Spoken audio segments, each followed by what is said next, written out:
अस्सलाम वालेकुम पाकिस्तान, आप देख रहे हैं स्पोर्ट्स बज़ में वसीम लियाकत। और आज पाकिस्तान टेस्ट स्क्वाड के ऊपर बात होगी। टेस्ट स्क्वाड अनाउंस हो चुका है और बहुत सारी चहमुगाइयाँ हो रही हैं, कौन सी सिलेक्शन ठीक थी, कौन सी सिलेक्शन गलत थी, इस सब के ऊपर बात हो रही है। और अब देखते हैं कि ये सिलेक्शन के हम भी देखते हैं कि इस सिलेक्शन में कौन से ऐसे लड़के थे जो कि डिज़र्विंग थे और कौन से ऐसे लड़के थे जो डिज़र्विंग नहीं थे। बाबर आजम को कप्तान बरकरार रखा गया है, वही कप्तान थे हमारे तीनों फॉर्मेट्स के। वो श्रीलंका में भी टीम को लीड करेंगे। उसके साथ साथ बड़ी हैरानकुन तब्दीली हुई है, मोहम्मद रिजवान को वाइस कैप्टन बनाया गया है। और अब देखते हैं कि वाइस कैप्टन खेलेंगे या फिर सरफराज अहमद जो कि पिछली सीरीज़ के मैन ऑफ दी सीरीज़ थे वो खेलेंगे। इसके अलावा आमिर जमाल हैं, अब्दुल्ला शफीक हैं, अबरार अहमद, हसन अली, इमाम उल हक, मोहम्मद हुरैरा, मोहम्मद नवाज, नसीम शाह, नोमान अली, सलमान अली आगा, सरफराज अहमद, सऊद शकील और शाहीन अफरीदी के साथ साथ शान मसूद भी टीम का हिस्सा हैं। सबसे पहले मैं आपको गेस्ट का इंट्रोडक्शन करवाता चलूँ। हमारे साथ आज मौजूद है मारिया राजपूत। आप इनको सुनते भी रहते हैं डिफरेंट टीवी शोज़ में और ट्विटर पे भी ये काफ़ी ज़्यादा सरगर्म हैं। मारिया, आपको खुश आमदीद कहते हैं। पहले थोड़ा सा पॉजिटिव्स के हवाले से बात कर लेते हैं। पॉजिटिव्स ये हैं कि Aamir Jamal is one of the positives और मोहम्मद हुरैरा। सो इस हवाले से आप क्या समझती हैं? दो नए चेहरे हैं और आमिर जमाल का भी क्रिकेटिंग कैरियर आपके सामने और मोहम्मद हुरैरा का भी। हसनैन, पहले तो थैंक यू सो मच। जिस तरह से आपने बात की, हुरैरा टॉप स्कोरर थे आपकी 4-डे क्रिकेट में भी लास्ट ईयर, और ज़ाहिर सी बात है उनका बनता था। उमैर बिन यूसुफ की हम बात कर रहे थे कि दोनों में से एक को शायद सेलेक्ट किया जाए, बट थोड़ा सा अपर हैंड था हुरैरा का, तो वो टीम में आए। उसके बाद आमिर जमाल, मैं बहुत अरसे से चाह रही थी कि वो जब T20 सीरीज़ में वो पाकिस्तान को उन्होंने काफ़ी ज़्यादा क्रूशल 1-2 मैचेस जितवाए भी थे अगेंस्ट इंग्लैंड। उसके बाद फिर पेशावर ज़ल्मी के लिए उन्होंने बड़ी अच्छी बॉलिंग की, तो मैं काफ़ी पहले से इंतज़ार कर रही थी कि उनको जो है पाकिस्तान टीम में एक क्रिकेट के लिए मौका मिले, चाहे वो वनडे हो या फिर टेस्ट क्रिकेट हो, लेकिन सही टाइम पे वो पाकिस्तान टीम का हिस्सा बने। क्योंकि इस टाइम पे पाकिस्तान टीम को साथ साथ एक, जिसे कहते हैं ना कि लंबे फॉर्मेट के लिए लंबी बॉलिंग करने वाले एक बॉलर की ज़रूरत है जो विकेट्स भी ले। हमने इंग्लैंड की सीरीज़ के दौरान मोहम्मद अली को देखा, लंबी ओवर्स उन्होंने बॉलिंग तो की, लेकिन वो उस तरह से जिसे कहते हैं कि विकेट्स नहीं ले सके। उसमें गलती अली की नहीं थी, मैं मानती हूँ कि विकेट्स हमने कुछ ऐसी बनाई थी, पिचेस ऐसी बनाई थी कि वो इतना हेल्पफुल नहीं हुए। आमिर जमाल बहुत खुश आइंदा, आई एम वेरी हैप्पी, और मैं बड़ा आई एम लुकिंग फॉरवर्ड कि वो किस तरह से परफॉर्म करते हैं। अच्छा, ये बताएं कि मोहम्मद हुरैरा के हवाले से और आमिर जमाल के हवाले से अब जिस तरह का स्क्वाड बनाया गया है, क्या इन दोनों को मौका मिल सकता है या फिर इनको एक दफ़ा फिर उसी तरह जिस तरह मोहम्मद जाहिद को और बहुत सारे ऐसे चेहरों को हम साथ लेके जाते रहे और उसके बाद 2-2 साल बाद वो टीम के साथ रहे, फिर उनकी छुट्टी हो गई और आज उनका नाम लेने वाला कोई नहीं है? मैं बिल्कुल आपने जिस तरह से कहा, कामरान गुलाम एक नाम लेना चाहूँगी, जिनको पिछली कुछ सीरीज़ में हमने पाकिस्तान टीम के स्क्वाड के साथ ज़रूर रखा। इस पिछले साल तो मोहम्मद हुरैरा थे, उससे पहले जो है वो कामरान गुलाम ने पाकिस्तान क्रिकेट हिस्ट्री की जो डोमेस्टिक क्रिकेट है उसमें सबसे ज़्यादा उन्होंने एक ईयर में जो एक सीज़न में रन स्कोर किए थे। तो वो उनको इसी तरह आपने जो है वो ज़ाया किया। आपने 1-2 टूर्स पे लेकर गए, आपने उसे मौका नहीं दिया और फिर आपने उसको ड्रॉप कर दिया। पाकिस्तान क्रिकेट में ऐसा होता रहा है। मोहम्मद अली को आपने देखा, फास्ट ट्रैक किया गया, पाकिस्तान टीम में आया, उसके बाद जो है वो भी जो है वो सीन से गायब हो गए। तो ऐसा होता रहा है। मैं हुरैरा के बारे में तो इतना ज़्यादा नहीं हूँ कि अगर उनको खिलाया जाएगा या नहीं, but I am very hopeful कि आमिर जो है वो ज़रूर खेलेंगे। और आमिर तो डिजर्व भी करते हैं, जिस तरह की परफॉर्मेंस आमिर जमाल की जिम्बाब्वे में थी और जिस तरह से आमिर जमाल PSL में परफॉर्म करते आ रहे हैं, आपके कायद-ए-आज़म ट्रॉफी के सीजन में परफॉर्म करते आ रहे हैं, तो आमिर जमाल अगर डेब्यू कर गए तो मैं समझता हूँ कि आमिर जमाल की इनिंग्स काफ़ी लंबी होगी। क्या आपको भी ऐसा ही लगता है? बिल्कुल हसनैन, मुझे ये लगता है कि under the captaincy of Babar Azam he played, उन्होंने प्ले भी किया है पेशावर ज़ल्मी के लिए। और बाबर, आपको याद होगा हसनैन, एक मैच में जब डैरन सेमी बाहर से बाबर को कह रहे थे कि आपने लास्ट ओवर जो है वो हाफ से करवाना है, लेकिन बाबर ने ट्रस्ट शो किया था आमिर के ऊपर और आमिर जमाल ने वो मैच उनको जितवा कर भी दिया था। पेशावर ज़ल्मी को एक बड़ा क्रूशल मैच था उनके लिए। तो मुझे लगता है कि एक ये फैक्टर है कि वो बाबर को अच्छी तरह से जानते हैं, बाबर उनके प्लेइंग स्टाइल को अच्छी तरह से जानते हैं। एक लंबा अरसा दोनों ने मतलब पूरा पेशावर ज़ल्मी के लिए वो एक PSL का सीजन खेले हैं, तो मुझे लगता है कि उनको मौका मिलेगा। आपने देखा हसन अली ज़रूर पाकिस्तान टीम में आए हैं, वापस पाकिस्तान टीम की जो है वो स्क्वाड का वापस से हिस्सा बने हैं, लेकिन मुझे लगता है कि उनकी कोई उस तरह से इतनी खास परफॉर्मेंस नहीं रही है। आप चाहे डोमेस्टिक देख लो, पिछले कुछ सालों से आउट ऑफ कलर हसन ज़रूर दिखाई दे रहे हैं, तो मैं एज दूंगी। और आमिर जमाल का तो वो भी आपको याद होगा, जब 15 रन चाहिए थे, मोइन अली बैटिंग पे मौजूद थे उस वक्त भी। दूसरा आई थिंक उनका पहला T20 था या दूसरा T20 था, if I am not wrong, और खेले ही वो 2 T20s हैं, तो बाबर आजम ने उनको बाल थमाई थी। पूरा पाकिस्तान शोर कर रहा था ये कौन है आमिर जमाल, क्योंकि पाकिस्तान में ये इमेज बना हुआ था कि Aamir Jamal is not a specialist bowler, ये एक ऑलराउंडर है। उन्होंने वो 15 रन भी सेव किए थे। बिल्कुल ऐसे ही मैं उसी मैच की बात भी कर रही थी कि लाइक वो उन्होंने मैचेस जितवाए थे, उसके बाद फिर वो पाकिस्तान के कलर में हमें नजर नहीं आया, वो पेशावर ज़ल्मी में आए, तो बड़े अच्छे। Very unfortunate by the way. बिल्कुल ऐसे ही है, बिल्कुल ऐसे ही है, लेकिन आई एम होपफुल कि उसको मौका मिलेगा। अच्छा मारिया, आप थोड़ा सा टेस्ट स्क्वाड के ऊपर बात करती हैं, ये तो दोनों की बात हो गई। आमिर जमाल को मौका मिलेगा, हुरैरा के चांसेस मुझे भी थोड़े से कम लग रहे हैं, मारिया ने भी इसके ऊपर बात की है। टेस्ट स्क्वाड को ओवरऑल आप कैसा देखती हैं, कैसा ये स्क्वाड है, और क्या सिलेक्शन में इंसाफ हुआ या फिर नियर वन डियर वंस वाला सीन हमें देखने को मिला? अच्छा, मैं अगर आपको बताऊं ना, मतलब मैं अगर हसनैन, मुझे लगता है कि थोड़ा सा आपको पता नहीं फील हुआ या नहीं हुआ, इस्लामाबाद यूनाइटेड फैक्टर थोड़ा सा मुझे बड़ा स्ट्रांग होते हुए दिखाई दिया, क्योंकि पाकिस्तान टीम के मैनेजर भी जो हैं वो इस्लामाबाद यूनाइटेड से हैं, जो एनालिस्ट जो जिसे कहते हैं कि वो उन्होंने लिए थे, वो भी जो है वो उनका भी ताल्लुक, चीमा साहब भी वो भी इस्लामाबाद यूनाइटेड से हैं। तो फिर आपने देखा कि हसन अली भी आए, हुरैरा भी आए, तो थोड़ा सा मुझे ये फैक्टर लगा है, लाइक शराब खान नहीं आए, वो जिसे कहते हैं कि वो कह सकते हैं कि वो थोड़ा इंजरी भी का शिकार भी हैं, तो वो उस तरह उस रीज़न वो भी हो सकती है, लेकिन वो मुझे थोड़ा सा मुझे लगा कि शायद maybe Hasan came back because of that Islamabad factor. और बाकी ओवरऑल मुझे लगता है कि बाकी ऑलमोस्ट वही जिसे कहते हैं कि वही स्क्वाड रखा गया जो हम पिछले कुछ टेस्ट सीरीज़ में देखते रहे हैं। आप हुरैरा देख लें, आमिर जमाल ऐड हुए हैं, बाकी हमने देखा कि वही। लेकिन हम एक चीज़ भूल रहे हैं कि श्रीलंका के अंदर जब आप जाते हो, वहाँ पे आपको पेस बॉलर्स इतना हेल्पफुल नहीं होते हैं, वहाँ पे आपको स्पिनर्स की जो है वो ज़्यादा ज़रूरत होती है। लेकिन हमने देखा कि जाहिद महमूद तो ड्रॉप हुए साजिद खान हमें कहीं नज़र नहीं आ रहे हैं। वो एक सीरीज़ उनकी बुरी गई थी, उसके बाद जो है वो कहा गया कि वो शायद अपने एक्शन के ऊपर काम कर रहे हैं, इस वजह से जो है उनको पाकिस्तान टीम में नहीं रखा गया, लेकिन उसके बाद वो बिल्कुल गायब हो गए। तो ऐसा तो है, लेकिन लेट्स सी। लेकिन अच्छा, साजिद खान की एक सीरीज बुरी गई, साजिद खान को बाहर कर दिया। फवाद आलम मुझे याद है पिंडी में फेल हुए थे, उनको बाहर कर दिया गया। फिर जाहिद महमूद कहीं भी टीम में नजर नहीं आ रहे, यासिर शाह थोड़ा सा आउट ऑफ फॉर्म गए, उनको बाहर कर दिया गया। ये शान मसूद जो कि पिछले 14 मैचेस में 155 रन बनाकर 11 की एवरेज से फिर भी टीम का हिस्सा हैं, इसकी क्या वजह है? मैं कह सकती हूँ जी कि बिल्कुल, वो उनके बीच लाइक यू नो इट के जिस तरह से उनको पाकिस्तान टीम का उस टाइम के ऊपर वाइस कैप्टन अनाउंस किया गया था, यू नो दैट किस तरह से किया गया था, जब शाहिद खान आफरीदी जो है टीम के सेलेक्टर थे और ये सारा कुछ।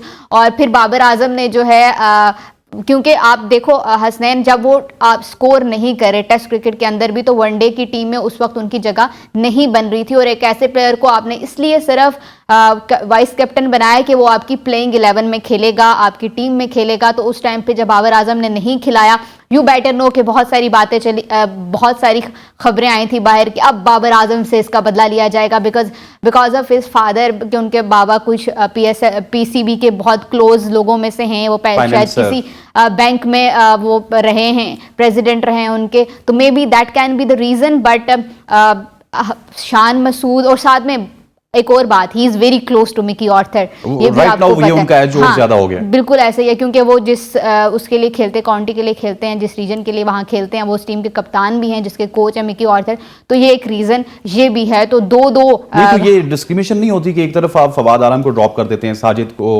यासिर शाह को, दूसरे तमाम तर लड़कों को ड्रॉप कर देते हैं, और एक तरफ शान मसूद हैं क्योंकि इनके वालिद साहब एक बहुत बड़े बैंकर हैं, या फिर वो मिकी आर्थर के जो काउंटी है उसमें वो कैप्टन है, उनको साथ कैरी किया जाता है, मुल्क की खातिर कुछ भी नहीं सोचा जाता। 155 रन उन्होंने 14 टेस्ट मैचेस में बनाए मारिया।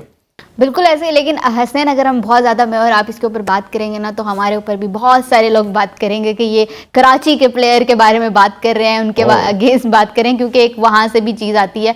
आपने देखा होगा कि अब जब ये टीम स्क्वाड जो है वो अनाउंस हुआ तो बहुत ज़्यादा तनकीद हुई कि कुछ प्लेयर्स जो हैं उनका ताल्लुक ये पंजाब की टीम है, ये सिंध की टीम है। मैं सिर्फ एक बात करती हूँ हसनैन कि ये पाकिस्तान की टीम है, और इस बारे में मैंने एक दफ़ा जो है वो शाहिद खान आफरीदी से भी सवाल किया था कि डू यू थिंक कि ये कराची लाहौर की टीम ये कोई फैक्टर है पाकिस्तान टीम सिलेक्शन के अंदर, तो उन्होंने मुझे कहा था कि नहीं, ऐसी कोई बात नहीं है, सिर्फ जो है ये खबरों तक होता है। क्योंकि तनवीर अहमद आपको पता है कि एक बड़े पाकिस्तान टीम के एक्स क्रिकेटर भी हैं, तो उन्होंने कहा है कि मैं ये इस चीज़ से गुजरा हूँ, तो उन्होंने भी इसके ऊपर काफ़ी ज़्यादा तनकीद की कि ये पाकिस्तान की अच्छा, मैं थोड़ा सा क्लियर कर देता हूँ।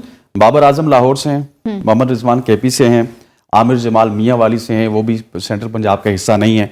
अब्दुल्ला शफीक एक और लाहौरिया इस टीम में कह सकते हैं। अबरार का भी मेरे ख्याल पंजाब से ताल्लुक है। हसन अली पंजाबी हैं, इमाम उल हक लाहौर से हैं, कराची से हैं, और वो केपी से हैं, और वो कराची में केपी से हैं, कराची से खेलते हैं। इमाम उल हक हैं, मुल्तान से हैं, ठीक है, वो भी सेंट्रल पंजाब में नहीं आते।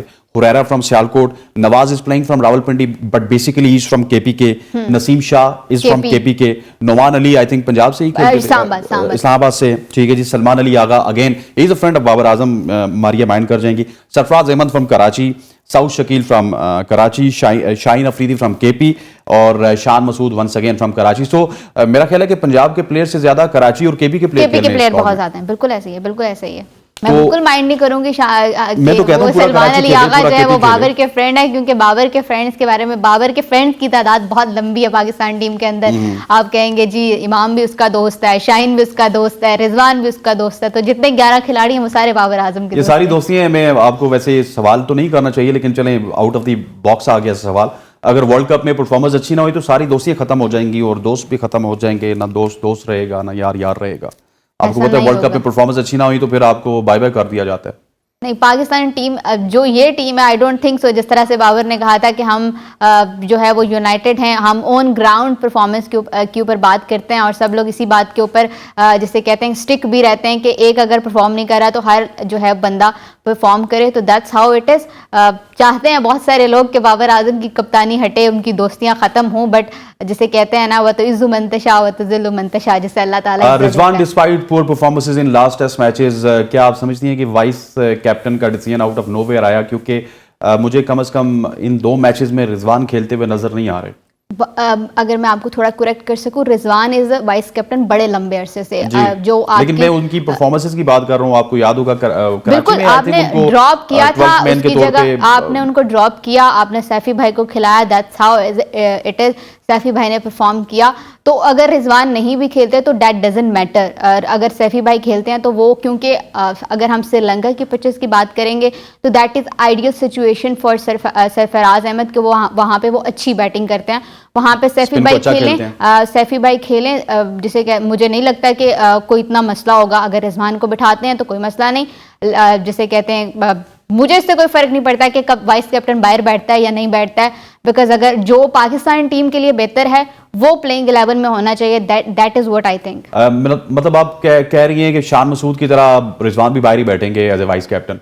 मैं ये कह रही हूँ कि पाकिस्तान टीम के लिए जो बेहतर है वो होना चाहिए, और वही प्लेइंग 11 में भी खेलेगा। सुनने में ये भी, अच्छा यहाँ पे एक और रिजवान के बारे में बात सुनने को आई है कि उनको एज ए बैटर खिलाया जाएगा, लेकिन मारिया इसका जवाब मैं चाहूंगा, लेकिन यहाँ पर वक्त हुआ चाहता है एक छोटी सी ब्रेक लेते हैं, और ब्रेक के बाद वापस आएंगे तो मारिया राजपूत डिस्कशन का सिलसिला जारी रखेंगे। Stay with us. Welcome back to show. और अब मारिया राजपूत से पूछेंगे कि कुछ ऐसी खबरें भी आ रही हैं कि मोहम्मद रिजवान को एज ए बैटर खिलाया जाएगा, और उनको एज ए बैटर टीम में शामिल करना कितना सूदमंद होगा, और जानते हैं मारिया का क्या तज्जिया है, क्योंकि बेसिकली रिजवान के जो ड्रॉप होने की रीज़न थी वो उनका एज ए बैटर परफॉर्म ना करना था। श्रीलंका में जहां पर स्पिनिंग ट्रैक्स हैं और स्पिनर्स को बहुत अच्छा खेलने वाला बल्लेबाज भी कभी कभार फंसते हुए नजर आता है। सो रिजवान को एज ए बैटर हम खिला सकते हैं मारिया? जिस तरह से आपने खुद कहा हसनैन कि हमें रिजवान की विकेट कीपिंग स्किल्स के ऊपर कभी कोई डाउट नहीं था, ना है। पाकिस्तान की क्रिकेट हिस्ट्री में अगर आप देखें, is the one of the best wicket keeper we have. लेकिन अगर हमको सबको किसी चीज़ के ऊपर डाउट था या थोड़ा उनकी परफॉर्मेंस खराब आ रही थी, वो उनकी बैटिंग थी। इन टेस्ट क्रिकेट बिल्कुल ऐसे ही है, और वो उनकी टेस्ट क्रिकेट में परफॉर्मेंस जो है वो बुरी आ रही थी। Against Australia he was good, but जो रीसेंट पास्ट के अंदर उनकी इनिंग्स थी अगेंस्ट इंग्लैंड, वो कुछ इतनी जिसे कहते हैं प्रॉमिसिंग इनिंग नहीं उन्होंने खेली, तो डाउट और थोड़ी तनकीद उनकी बैटिंग पे हुई थी, विकेट कीपिंग के नहीं हुई थी। तो अगर कोई ये कह रहा है कि एज अ विकेट कीपर वो खेलेंगे तो फिर मुझे नहीं लगता है कि वो इतना ज्यादा जिसे कहते हैं कि अच्छी खबर है। नहीं, फिर आप देखो, फिर बहुत सारे अगर आप एज अ बैटर खेलेंगे तो फिर आपको बहुत सारे चांसेस जिससे मुझे लगता है कि अवेल नहीं होते हुए बिहाइंड द विकेट्स भी दिखाई देंगे, because he is good behind the wickets और he was not good in मतलब सरफराज को एज ए बैटर खिला लिया जाए और इनको as a wicket keeper batter, but लेकिन फिर वही बात है कि आपके पास इतनी जगह नहीं है ना, आप किस किस को खिलाओगे, आपको एक प्रॉपर बैट्समैन चाहिए।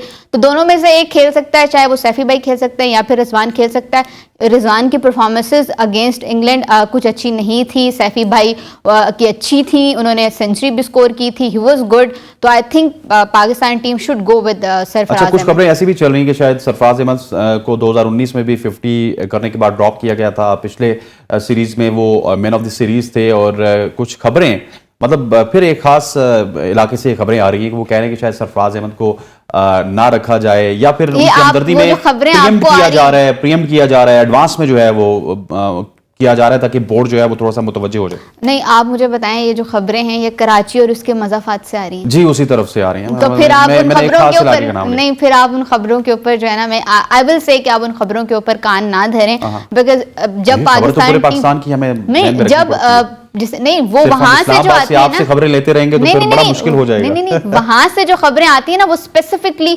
टुवर्ड्स लाइक कि हमारे प्लेयर्स को ये नहीं खिलाया जाएगा, ये नहीं खिलाया जाएगा, ये नहीं किया जाएगा, सो उसको छोड़ें। मुझे लगता है कि सैफी भाई जो है उनको खेलना चाहिए क्योंकि उन्होंने परफॉर्मेंस दी है, तो वो टीम के उन्होंने जिससे कहते हैं कि, और दूसरी बात ये कि वो बहुत सूटेबल हैं श्रीलंकन जो पिचेस हैं वहां के लिए, वो स्पिन को बहुत अच्छा खेलते हैं, he is one of the best. अगर आप पाकिस्तान टीम का अभी स्क्वाड उठा के देखेंगे ना तो उसमें से सबसे अच्छा जो स्पिन बॉलिंग को खेलता है वो सरफराज अहमद है।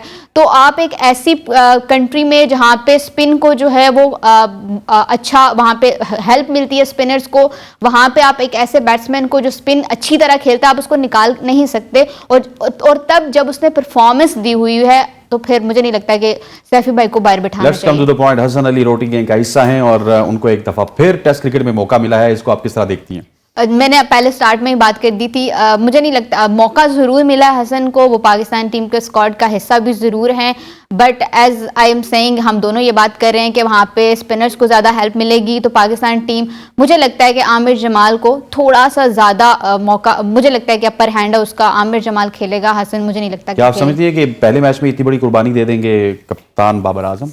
बिल्कुल दे देंगे। अच्छा, हसन अली नहीं खेल रहे, आपको आमिर जमाल खेलते हुए नजर आ रहे हैं? मुझे आमिर जमाल खेलते हुए नजर आ रहे हैं बिकॉज़, और अगर चलें लेट्स सपोज कि काउंटी क्रिकेट की परफॉर्मेंस के ऊपर हसन अली को रखा गया था, तो अब्बास को क्यों नहीं रखा गया? काउंटी में तो वो भी बहुत अच्छा परफॉर्म कर रहे हैं, फिर हम ये कहते हैं कि क्योंकि अब्बास को कंडीशंस वाइज हम यूटिलाइज करते हैं, तो श्रीलंका की कंडीशंस में हसन अली की क्या यूटिलिटी है? मैंने आपको पहले बता दिया, इस्लामाबाद यूनाइटेड फैक्ट है। अच्छा, इस्लामाबाद यूनाइटेड खेलते हैं, बहुत बड़ी खबर दे दी आपने।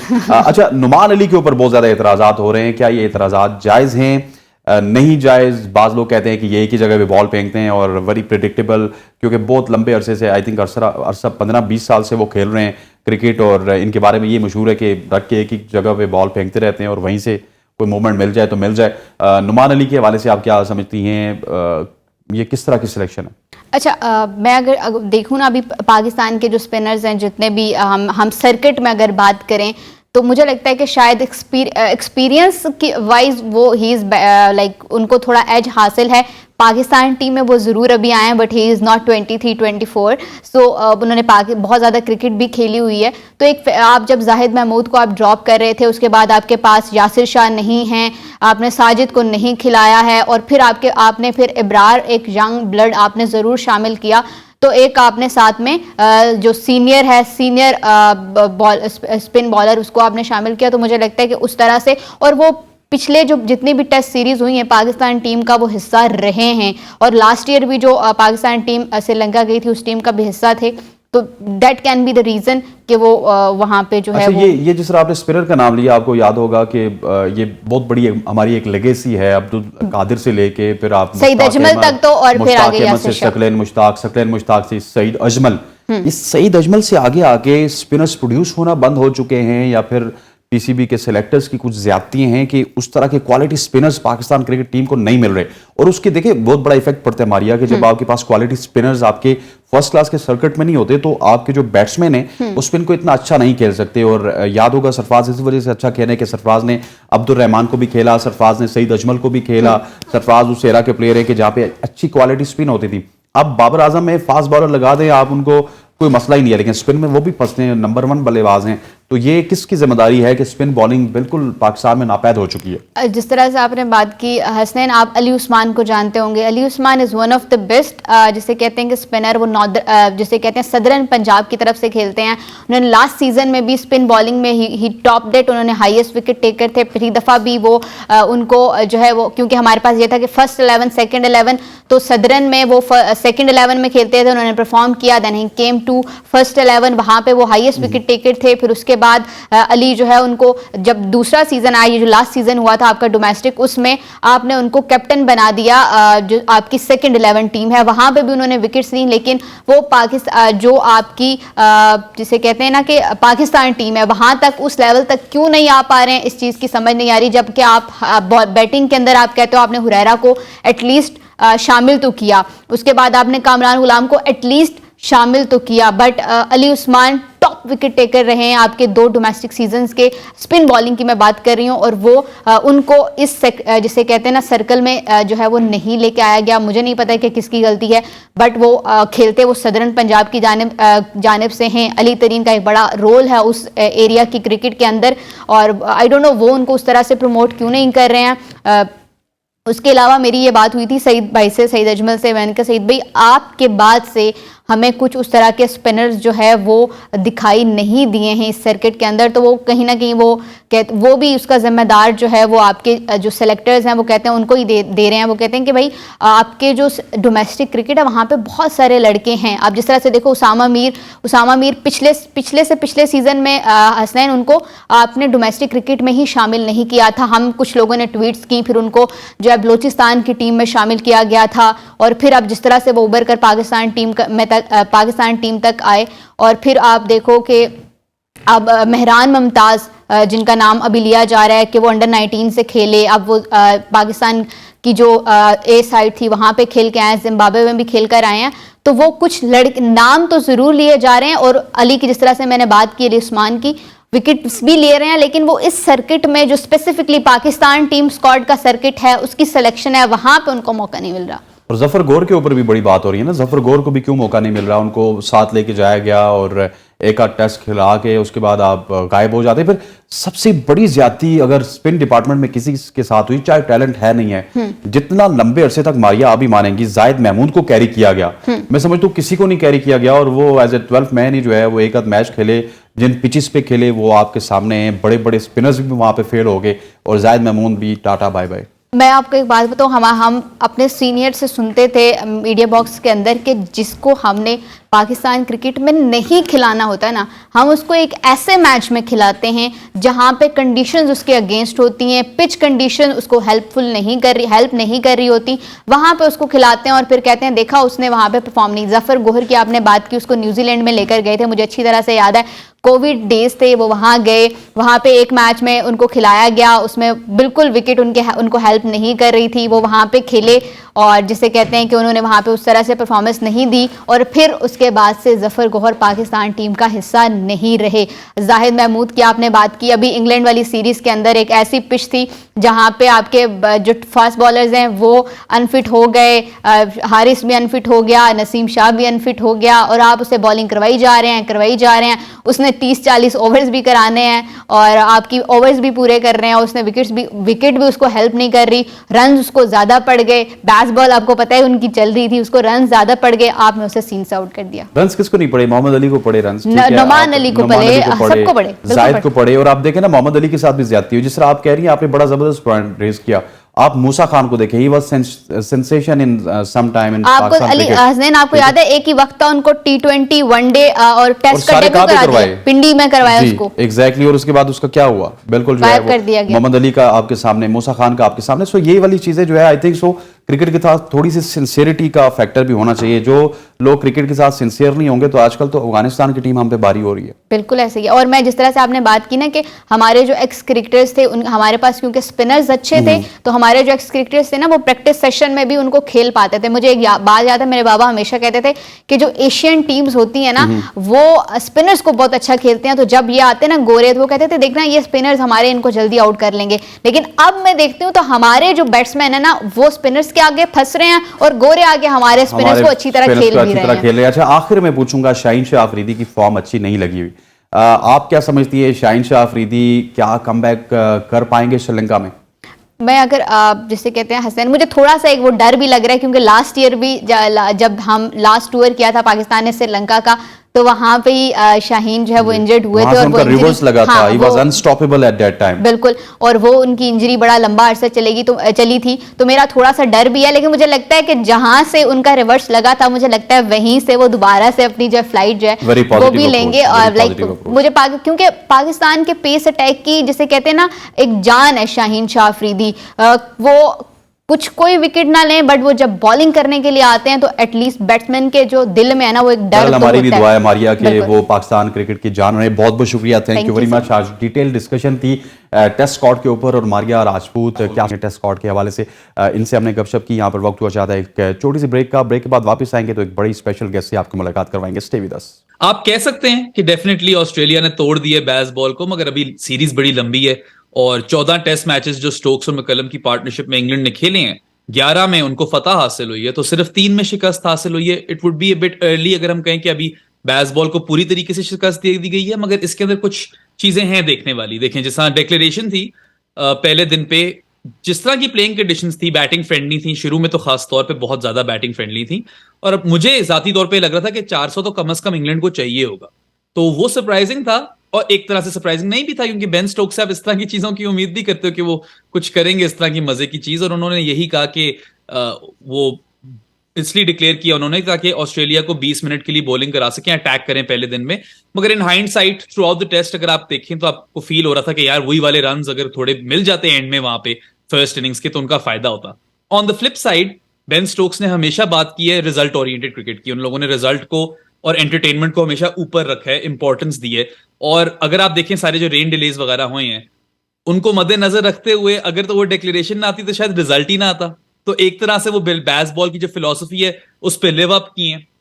तो इसको बड़े डिफरेंट मुख्तलिफ जो है तरीके हैं देखने के।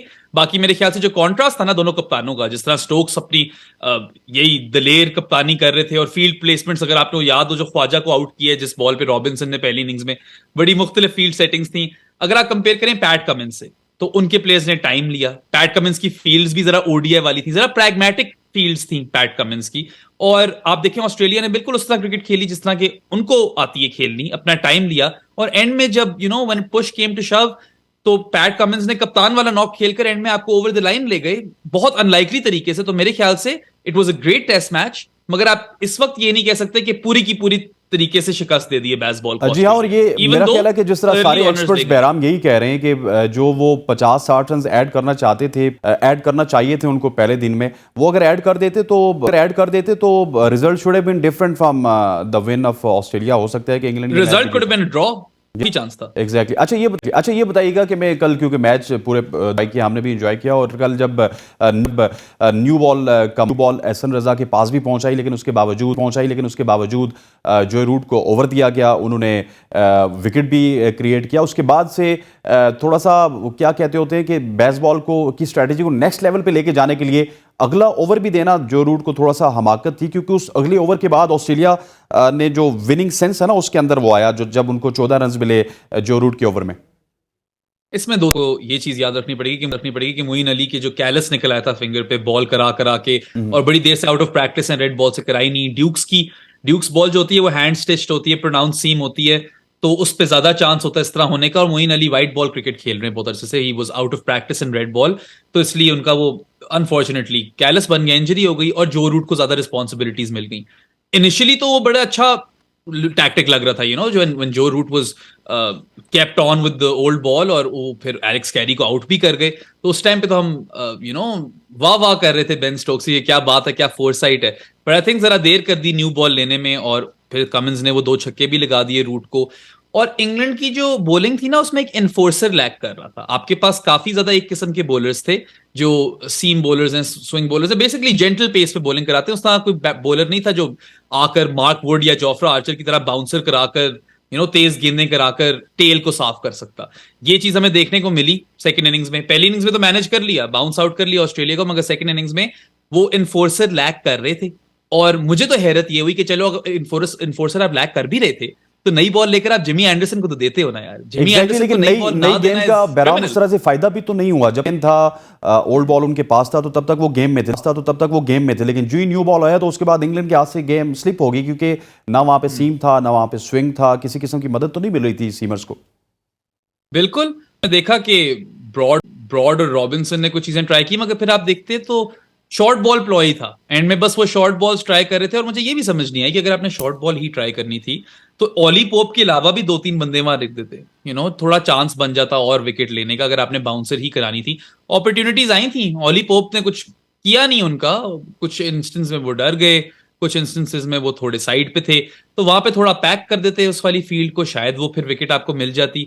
मगर या एंड में कप्तानी जो थी स्टोक्स की, मुझे कुछ समझ नहीं आई वहां पे, जहां जमी को भी ट्राई नहीं किया, जैसी भी उनका मैच जा रहा हो। ठीक है, इतना अच्छा मैच नहीं गया, मगर you still give Jimmy Anderson the new ball. और what's about the bowling options, because है कि इंग्लैंड के पास बॉलिंग ऑप्शंस उस तरह के अच्छे नहीं है, क्योंकि जिमी एंडरसन जो कि 685 या 86 विकेटें ले चुके हैं, उनके सबसे प्रीमियम बॉलर हैं, वो थोड़ा सा ऑफ कलर नजर आए। इसके अलावा भी स्पेशली जो स्पिन डिपार्टमेंट है, मोइन अली इतना ज़्यादा यूटिलिटी क्रिएट नहीं कर सके इस पूरे टेस्ट मैच में। तो क्या आप समझते नहीं है कि बॉलिंग के महाज पे थोड़ा सा परेशानी होगी अगर यही बॉलिंग यूनिट रहा इंग्लैंड का? देखिए, कुछ ना कुछ चेंज तो होगा। तो मुझे लगता है लॉर्ड्स तक ठीक नहीं होगी, तो उनकी जगह या तो रेहान अहमद जो 18 साल के लेग स्पिनर है, उनको लाया जाएगा, जो कि आई डोंट थिंक एशेज में इस तरह उनको फेंक देंगे। बाकी ऑप्शंस में आपके पास मैट पार्किंसन है, वो भी लेग स्पिनर है, फिर एक आपके पास लियम डॉसन है, पीएसएल खेल चुके हैं काफी।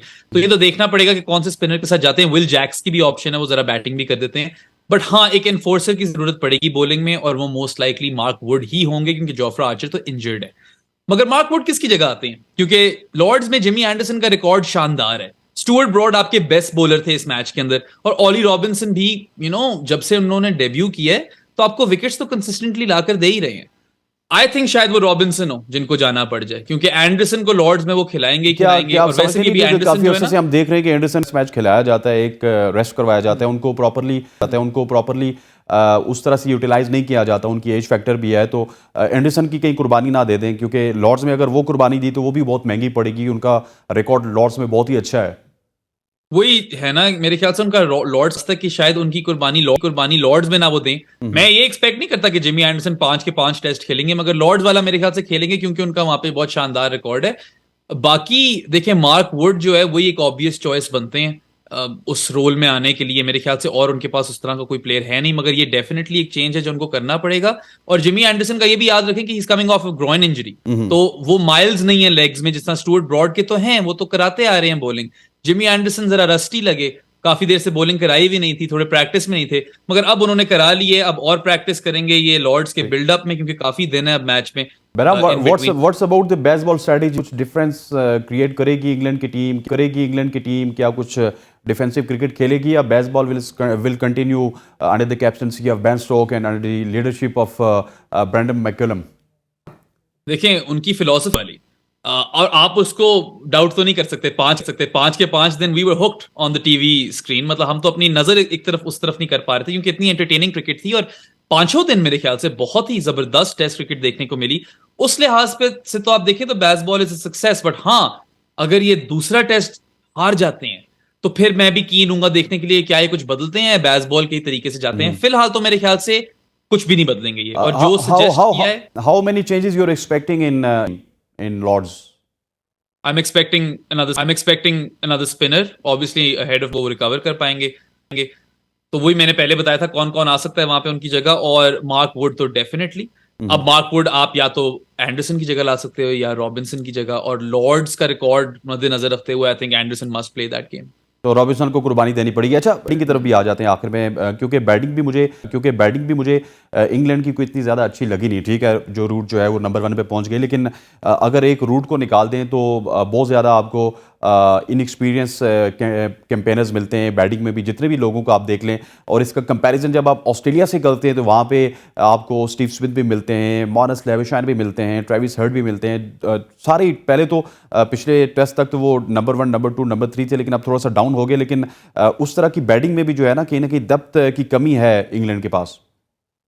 देखिए ऑस्ट्रेलिया तो वर्ल्ड टेस्ट चैंपियनशिप जीते हैं, अभी चैंपियंस हैं वो, और सारे बेसिस कवर्ड है उनके पास with respect to bowling and batting.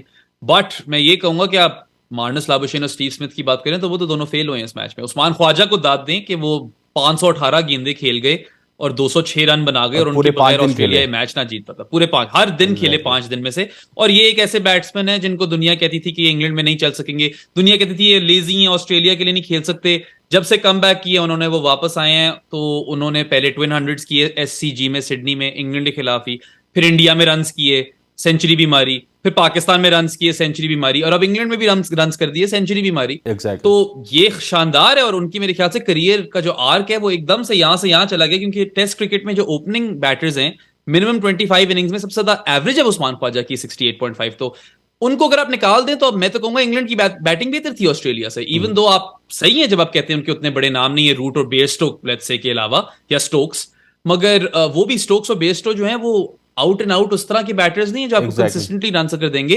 वो उस तरह के बैट्समैन है जो आपसे मैच छीन कर ले जाएंगे। Joe Root no doubt class, absolute quality, average over 50, fab 4 में आते हैं। और जिस तरह वो रिवर्स रैंप खेल रहे हैं आजकल, उन्होंने अपनी पूरी बैटिंग रीइन्वेंट कर ली है बेसबॉल के साथ।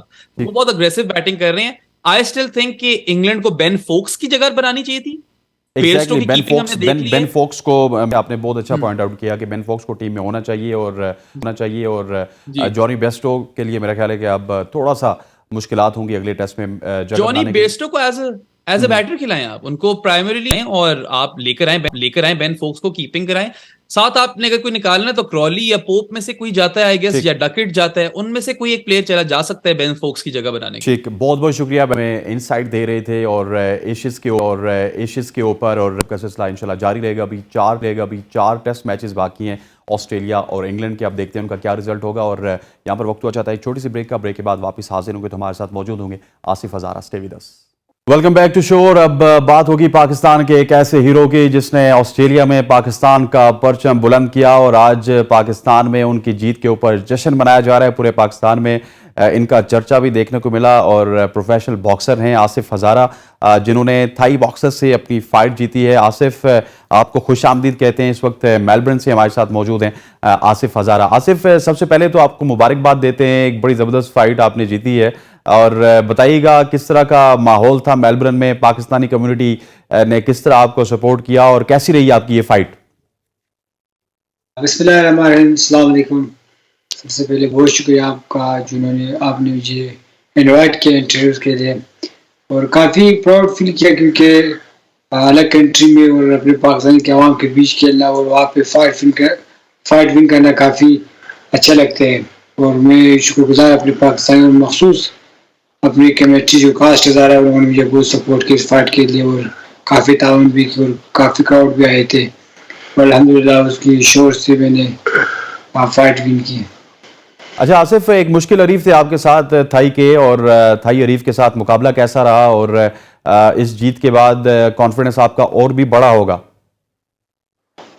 जी बिल्कुल, अल्हम्दुलिल्लाह मेरी रैंकिंग फाइट थी क्योंकि नहीं जो फाइट टाइटल फाइट होएगा इंशाल्लाह। मैं काफ़ी मोटिवेट था और मैं लगातार 5 महीने से मुसलसल ऑस्ट्रेलिया में था, ट्रेनिंग करके तैयारी कर रहा था। अल्हम्दुलिल्लाह मेरी ट्रेनिंग बहुत अच्छी थी, कोच भी अच्छी थी, सबकी दुआओं से फिर मैंने फाइट विन की। अच्छा आसिफ, ये भी बताइएगा कि बॉक्सिंग में आपने देखा है आप भी काफ़ी ज़्यादा ग्रो कर रहे हैं, उस्मान वजीर भी काफ़ी ज़्यादा ग्रो कर रहे हैं। अवाम की सपोर्ट तो आपको मिलती है, लेकिन और किस किस सपोर्ट की आपको ज़रूरत है? और क्या कुछ चाहेंगे आप इस जीत के बाद कि आपके साथ गवर्नमेंट ऑफ पाकिस्तान किस लेवल पे आके कोऑपरेट भी करे और बॉक्सिंग फेडरेशन किस हद तक कोऑपरेट करती है आपके साथ?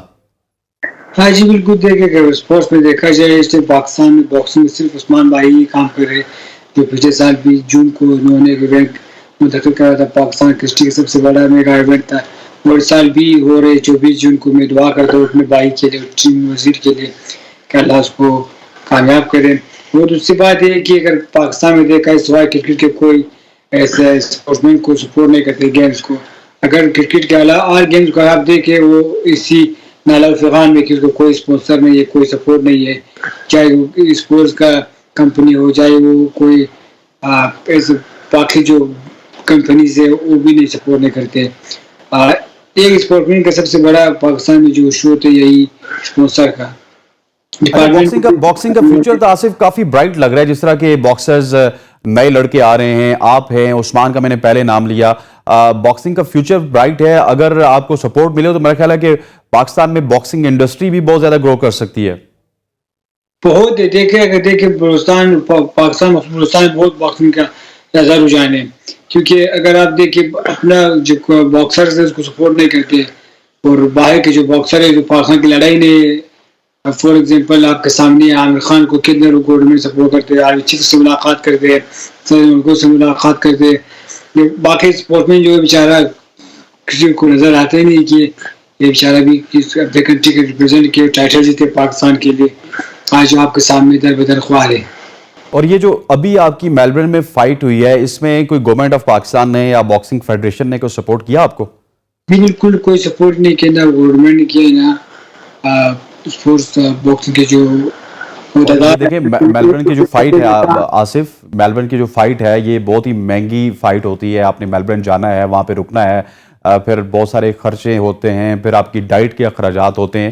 तो ये स्पॉन्सर्स कहाँ से मिलते हैं और क्या आसानी से आपको स्पॉन्सर्स मिल जाते हैं, इतने ज़्यादा अखराजात जो बर्दाश्त करते हैं आपके? मैं जी बिल्कुल देखिए, जब मैं आता गवर्नमेंट से कोई सपोर्ट ना मिला और मैंने यहाँ पर जो 3-4 महीने काम किया और मैं अपने कमेटी के जो लोग है और हज़ारा कमेटी के उन्होंने मुझे काफ़ी सपोर्ट किया, मुझे स्पॉन्सर भी किया और मैं उम्मीद करता हूँ आगे भी स्पॉन्सर करते रहेगा। मैं उसका बहुत मशकूर हूँ और गवर्नमेंट तरफ से कोई स्पॉन्सर नहीं हुआ अभी तक मुझे, और अभी तक एम्बेसी ने भी मुझसे रब्ता नहीं किया। यहाँ का जो जनरल कौंसल ऑस्ट्रेलिया मेलबर्न में उन्होंने उसके पेश मैंने बात की, उसने कहा कि मैं देखता हूँ आपको जनरल कौंसल से मुलाकात करवाता हूँ, फिर देखते उम्मीद तो नहीं है, फिर भी नाउमीदी कुफ्र है। अच्छा, हज़ारा कम्युनिटी का तो हम शुक्रिया अदा करते रहते हैं क्योंकि आपको हज़ारा कम्युनिटी सपोर्ट करती है। इसी तरह उस्मान वज़ीर हैं, वो उनके वालिद साहब माशाल्लाह उनको सपोर्ट करते हैं, गिलगित की कम्युनिटी उनको सपोर्ट करती है। पाकिस्तान के अलावा बहुत सारे मुल्कों में बॉक्सिंग को बड़ी पजीराई मिलती है, और क्या उन मुल्कों में भी बॉक्सिंग के यही हालात हैं या फिर वो मुल्क प्रॉपरली एक फेडरेशन के तौर पर चलते हैं, फाइनेंसेस होते हैं, स्पॉन्सरशिप होती है, या फिर सब भी एक ही जो है वो तरह चलते हैं? नहीं जी बिल्कुल, देखिए अगर आप यूरोप कंट्री को साइड के लोगों को देखो, काफ़ी पैसे लगाते हैं, इस पर स्पॉन्सर करते हैं। यहाँ पर जब इवेंट हुआ था मेरे ऊपर भी लोगों ने पैसा लगाया, वो यहाँ पर भी लगाते, वो सपोर्ट भी करते हैं बॉक्सर्स को, अपने बॉक्सर्स को यहाँ की जब आते इवेंट करवाते हैं उसको बहुत स्पॉन्सर देते हैं, बहुत सपोर्ट करते हैं कंपनी। बाकायदा यहाँ के जो होते हैं एथलीट, उसके पास चॉइस होती है कि मैं किस कंपनी के साथ साइन करूँ, कौन सा ज़्यादा मनी पे करे, कौन ज़्यादा पैसा देते हैं। पाकिस्तान में नहीं है। ठीक, अच्छा आखिर में आपसे पूछूंगा कि उस्मान वजीर एक फाइट करवा रहे हैं गिलगित में, और गिलगित में मेजर फाइट्स भी होंगी और अगले हफ्ते वो फाइट्स हैं और इंटरनेशनल बॉक्सर्स भी आ रहे हैं, तो क्या आपका भी कोई इरादा है, क्योंकि हज़ारा कम्युनिटी आपके ऊपर बहुत ज़्यादा इन्वेस्ट करती है, तो अपने कोई होम टाउन में आप भी फाइट रखें और अपने जो टाइटल्स हैं उनका दिफा करें ताकि पाकिस्तान में जो बॉक्सिंग का बढ़ता हुआ कल्चर है इसको और फ़ायदा हो? जी बिल्कुल, देखिए मेरा ख्वाहिश है कि मैं पाकिस्तान में लड़ूँ, फिर वहाँ पर खेलने का मज़ा नहीं है। गवर्नमेंट सपोर्ट नहीं करते, वो कुछ पे भी नहीं करते।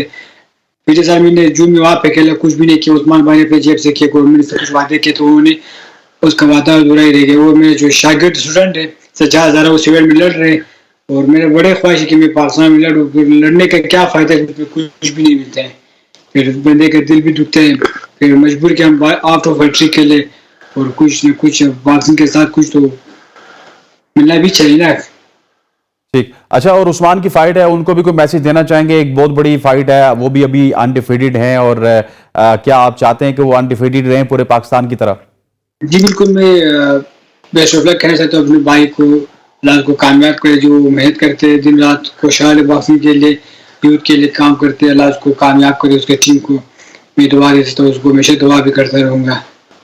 ठीक, आसिफ हज़ारा हमारे साथ मौजूद थे। पाकिस्तान का फ़ख्र है, पाकिस्तान का इन्होंने झंडा बुलंद किया है मेलबर्न के मुकाम पर और मेलबर्न में इन्होंने अपने थाई हरीफ को शिकस्त दी। आसिफ, आपका बहुत बहुत शुक्रिया, thank much for joining us. और आसिफ की भी एक ही दरख्वास्त है और हमारी भी एक ही दरख्वास्त है कि जो इस तरह के लोग हैं, इस तरह का जो टैलेंट है जो कि पाकिस्तान का नाम रोशन करता है अपनी कम्युनिटी के अखराजात पे, उनको बॉक्सिंग फेडरेशन को भी सपोर्ट करना चाहिए और गवर्नमेंट ऑफ पाकिस्तान को भी सपोर्ट करना चाहिए। आज के प्रोग्राम में इतना ही, इंशाल्लाह कल फिर मुलाकात होती है, तब तक अल्लाह हाफ़िज़।